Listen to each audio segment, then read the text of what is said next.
nodding violet grows, quite over-canopied with luscious woodbine, with sweet musk roses, and with elegantine.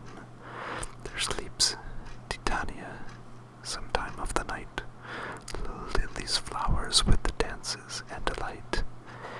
And there the snake throws her enamelled skin, weed wide enough to wrap a fairy in, and with the juice of this I'll streak her eyes, and make her full of hateful fantasies. Take thou some of it, and seek through this grove. A sweet Athenian lady is in love with a disdainful youth. Anoint his eyes, but do it when the next thing he espies. Maybe the lady thou shalt know the man, by the Athenian garments he hath on.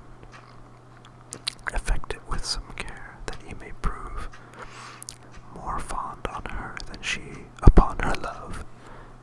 And look, thou meet me ere the first cock crow.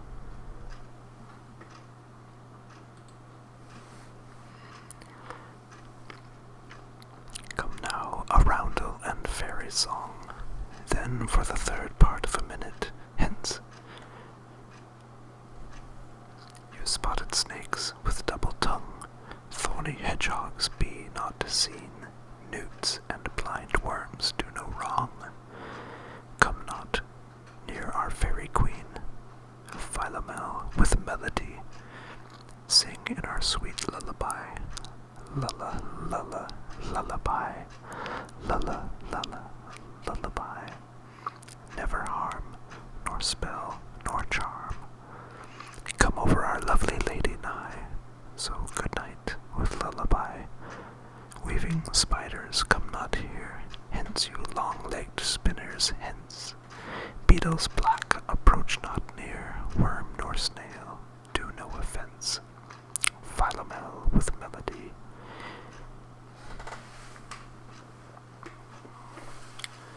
Oh, take the sense, sweet, of my innocence. Love takes the meaning in love's conference. I mean that my heart unto yours is knit, so that but one heart we can make of it. Two bosoms interchained with an oath, so then two bosoms and a single troth. Then by your side no bed room me deny, for lying so, Hermia, I do not lie. Lysander riddles very prettily. Now how much breach my manners and my pride, if Hermia meant to say Lysander lied. But gentle friend, for love and courtesy, lie further off, in human modesty. Such separation as may well be said, becomes a virtuous bachelor and a maid. So far be distant, and good night, sweet friend. Thy love ne'er alter till thy sweet life end. Amen, amen to that fair prayer, say I, and then end life when I end loyal try. Here is my bed, sleep give thee all his rest. Through the forest I have gone, but Athenian found I none, on whose eyes I might approve this flower's force in stirring love, night and silence, who is here? Weeds of Athens doth wear, this is he, my master said, despised the Athenian maid.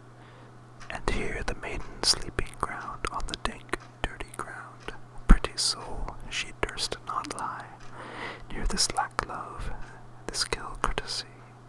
Churl upon thy eyes I throw, and the power of this charm doth owe.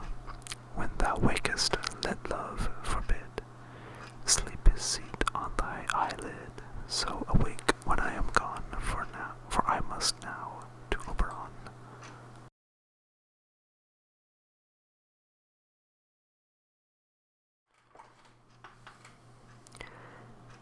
These are forgeries of jealousy, and never since the midsummer spring we met on hill, in dale, forest, or mead, by paved fountain, or by rushy brook, or in the beached margent of the sea, to dance our ringlets in the whistling wind.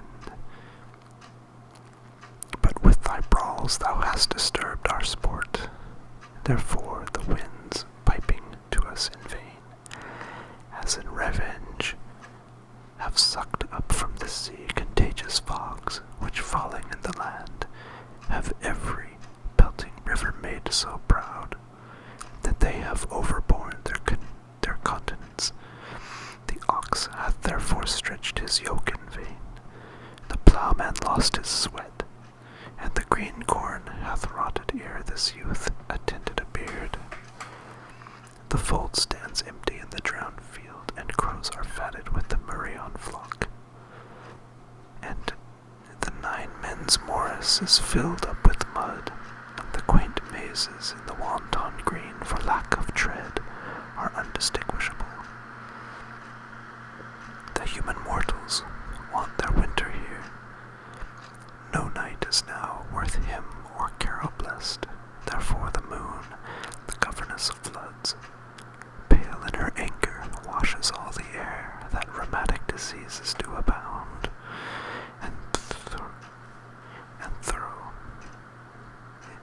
This distemperature we see far in the fresh lap of the crimson rose, and on old Ames' thin and icy crown, an odorous chaplet of sweet summer buds. Is as in mockery set the spring, the summer, the chiding autumn, angry winter, change their wonted liveries. The amazed world, by their increase, now knows not which is which, and this same progeny of evils comes from our debate, from our dissension. We are their parents and original. Set your heart at rest, the fairyland buys not the child of me. His mother was a votaress of my order, and in the spiced Indian air by night, full often hath she gossiped by my side, and sat with me on Neptune's yellow sands, marking the embarked traders of the flood. When we have laughed to see the sails conceive, and grow big-bellied with the wanton wind, which she with pretty and with swimming gait, following her womb then rich with my young squire, would imitate, and sail upon the land, to fetch me trifles, and return again as from a voyage rich with merchandise.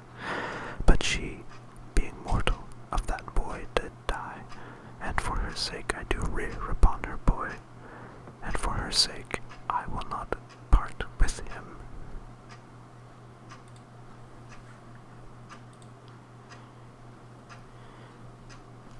That very time I saw, but thou couldst not, flying between the cold moon and the earth, Cupid, all armed and certain aim he took, at a fair vestal throned by the west, and loosed his love shaft smartly from his bow, as it should pierce 100,000 hearts.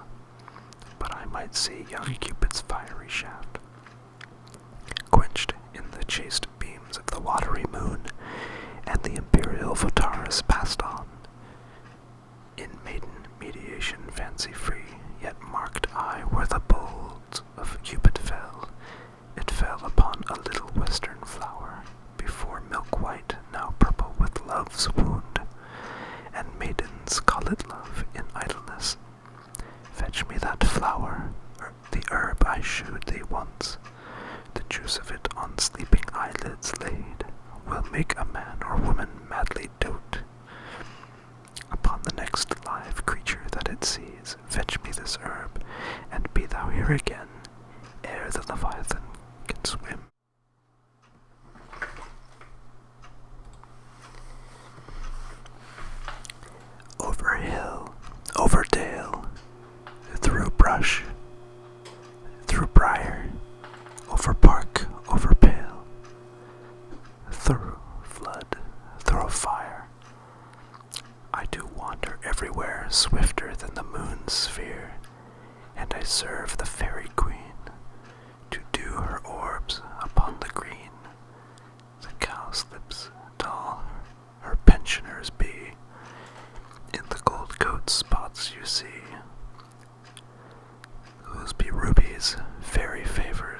sight, for Oberon is passing fell in wrath, because that she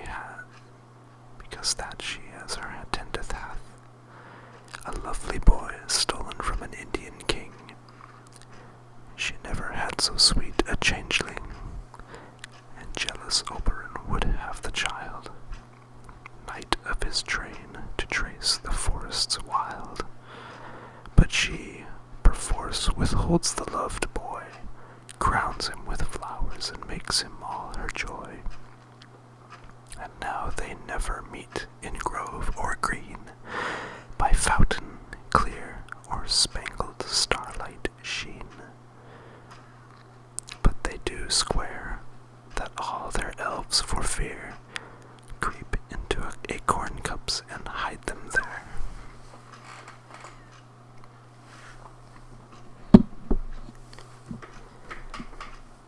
Either I mistake your shape and making quite, or else you are that shrewd and knavish sprite, called Robin Goodfellow. Are not you he that frights the maidens of the villagery, skim milk and sometimes labor in the quern, and bootless make the breathless housewife churn, and sometimes make the drink to bear no barm, misled night wanderers, laughing at their harm, those that hobgoblin call you sweet Puck. You do their work, and they shall have good luck. Are not you he?